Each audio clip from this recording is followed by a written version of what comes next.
So guys यो चाहिँ मर्निङको view हामी एकदम मजाको देखिरहेछ के। अब म तपाईहरुलाई अलिक माथि गएर देखाउँछु ल। यो चाहिँ मेरो होटल ल। अनि यो चाहिँ वाउ दामी सो नाइस। अहिले चाहिँ अब घाम निस्किने टाइम हुन लाग्यो नि त अनि एकदमै दामी देखिरहेको छ। म चाहिँ यही देखेर चाहिँ यतापट्टि साइडमा कोही मेरो चाहिँ अब ड्युटी सुरु हुन्छ 7 बजेदेखि अनि पछि अब आइसकेछु। रेडी हुनुपर्छ।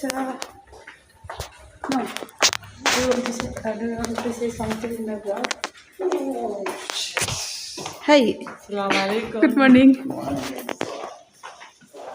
Good morning. We are so beautiful. Yes. Beautiful.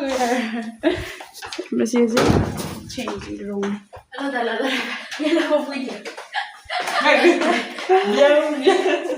Hey guys, welcome back to Bodhi Praksana. तपाईहरु सबै हुनुहुन्छ होला अनि पनि सन्चै छु। न्यू डे अनि न्यू ब्लगमा तपाईलाई एकदमै स्वागत छ। सो आफ्टर लङ टाइम बाद म भिडियो बनाउँदैछु। सो आज चाहिँ मेरो वर्क 7th फ्लोरमा छ अनि देख्न सक्नुहुन्छ अगाडि चाहिँ यो चाहिँ एक्जिक्युटिभ लन्च हैन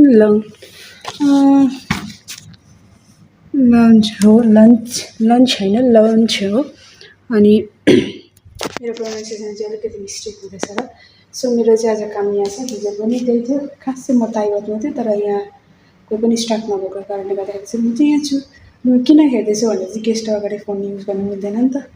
सो त्यही भनेर चाहिँ म भिडियो बनाउँदैछु। देख्न सक्नुहुन्छ यहाँ चाहिँ कम्ती बुफेको एरिया चाहिँ सानोबटे एरिया छ। अन्त यहाँदेखि मुनि चाहिँ देख्न सक्नुहुन्छ हाम्रो होटलदेखि मुनिपट्टि पनि हुँदैछ। यो चाहिँ बाहिर देख्न सक्नुहुन्छ अनि यहाँबाट चाहिँ सिधा जुम गरेर हेर्दा चाहिँ त्यो चाहिँ नदी छ है सी। अनि यतापट्टि साइडमा चाहिँ फेरि पहाड छ। यस्तो खालको लोकेसनमा छौँ। अन्त देख्न सक्नुहुन्छ योहरू सबै हो। अनि यहाँको गेस्टको रेस्टरुमहरू छ। रेस्ट गर्ने रुमहरू। यहाँ बाहिर चाहिँ पोलहरू पनि छ। पोल खेल्नेहरू पनि छ। अन्त देख्न सक्नुहुन्छ यो भित्र चाहिँ क्यामेरा छ होला। क्यामेराको अगाडि भिडियो गराउनु मिल्दैन होला। सो गाइजहरू यस्तै छ जिन्दगानीको हालखबरहरू चाहिँ होइन। यस्तै हो गर्नुपर्छ।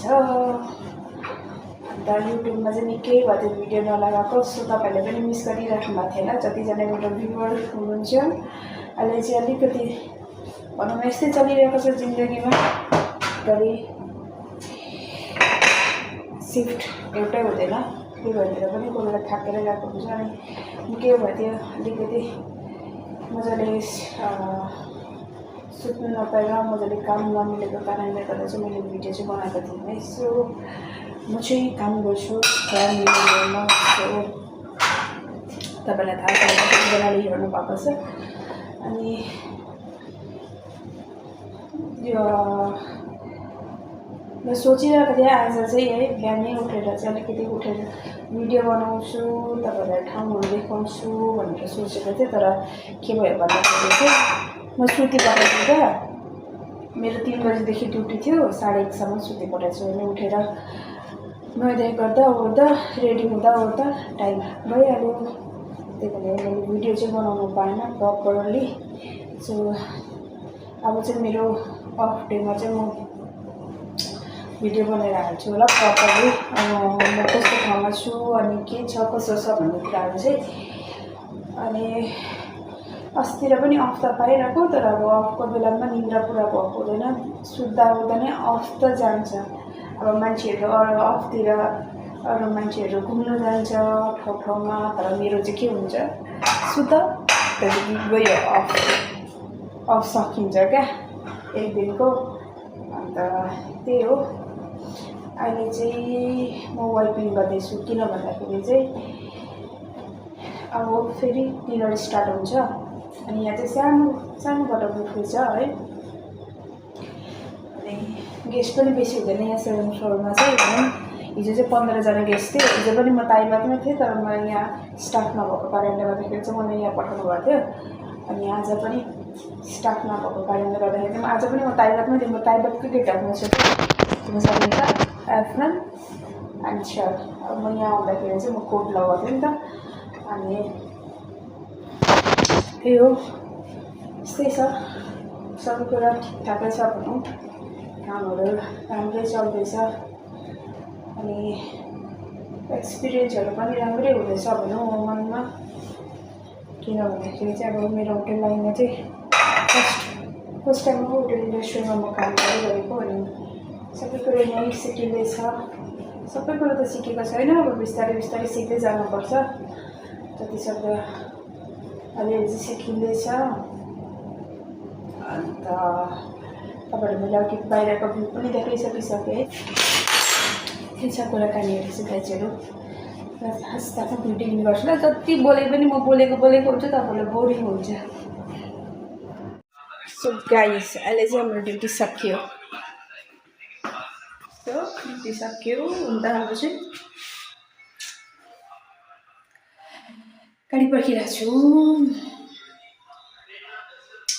5:30 गाडी आउँछ भनिरहेको छु, अनि गाडी पर्खिरहेको छु भाइ। यहाँ त्यस्तो भइरहेको छ, 4 बजी ड्युटी सकेको, तर अब गेस्ट नङको गर्दाखेरि चाहिँ 1 घन्टा बस्नु पऱ्यो, तर अब आधी घन्टा चाहिँ गाडी पर्खिनु पऱ्यो। जिन्दगी यस्तै छ। आज बिहानखेरि गएर सुतेर बिहान 5 बजी 5:30मा उठेर 6:20मा गाडी आएको, त्यहाँदेखि 7 बजीदेखि ड्युटी सुरु गरेको, अनि फेरि अहिले 5:30मा रुम जाँदै साह्रो छ। भोलि फेरि बिहानखेरि मर्निङ 7 बजीदेखि छ।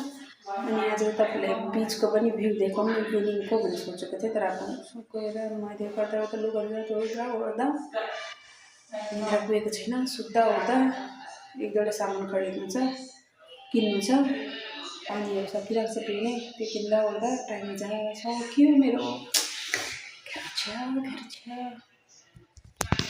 एभ्रिवान गाइस, सो अहिले चाहिँ म मेरो ब्लुटुथ कनेक्ट भयो कि भएन, ओके। अहिले चाहिँ म पानी सकिरहेको छ भन्दाखेरि 1 बोतल त छ, तर पनि अब खाना त बनाउनु पर्ने छ, बनाएर खानुपर्ने छ, त्यही भनेर चाहिँ पानी किन्नु जाँदैछु। You know, today I didn't forget my wallet. Here? In road? Oh. Every time I forget it my ATM na. So जहिले पनि म चाहिँ ATM बिर्सिन्छु क्या, सामान किन्नु गएको मान्छे ATM बिर्सेर साथीको ATMबाट चलाउँदै गरेको हुन्छु। अहिले चाहिँ म निस्किसकेँ,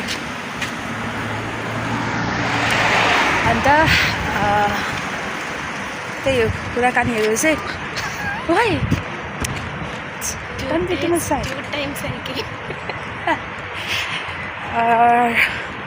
त्यो चाहिँ मेरो साथी हो जो पनि देख्नु भएको छ, ऊ चाहिँ अलिकति क्यामेरामा नआउने खालको हो। सो त्यही भनेर चाहिँ कति छियो हो। साथीहरू के भयो भन्दाखेरि चाहिँ अहिले चाहिँ मैले उल्टा टी सर्ट लगाएर हिँडिरहेको रहेछ क्या, तर फेरि म यस्तो खालको मान्छे, मैले बाटोमै म हिँड्दा मैले चेन्ज गरेँ क्या, हातभित्र लगाएर सट्टै खोलेर। अनि मेरो साथीले चाहिँ अघि रुमै भनेको थियो नि, मैले सोचेँ यो दुईपट्टि नै प्रिन्टेड छ, अनि त्यही भनेर चाहिँ सही लाग्यो जस्तो लागेको थियो।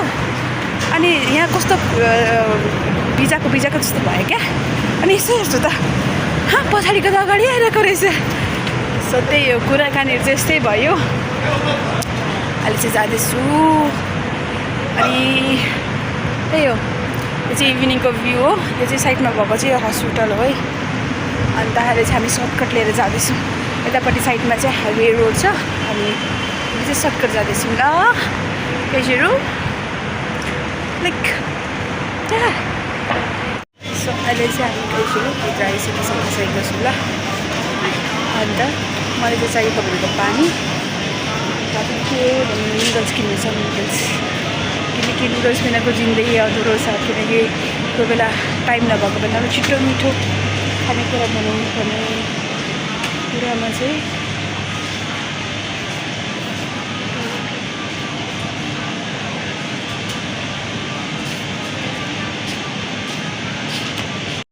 सो गाइस, यो चाहिँ इभिनिङको भ्यू हो, बाहिरको चाहिँ देख्न सक्नुहुन्छ।